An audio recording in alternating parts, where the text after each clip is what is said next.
કોંગ્રેસ પક્ષમાં moral responsibility નામની એક વસ્તુનું પાલન થયા કર્યું છે. કડી અને વિસાવદર બંને ચૂંટણીઓ ખૂબ મહેનતથી લડાઈ, એનો યશ મારા કાર્યકર્તાઓને છે.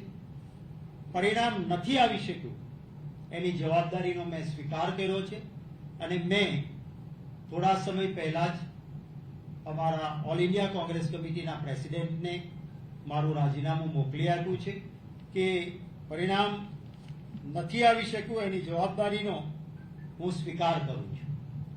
અને આજે જ અત્યારે જ આ પ્રદેશ કોંગ્રેસ પ્રમુખ તરીકેની આપની સાથે આ છેલ્લી મારી પ્રેસ કોન્ફરન્સ છે.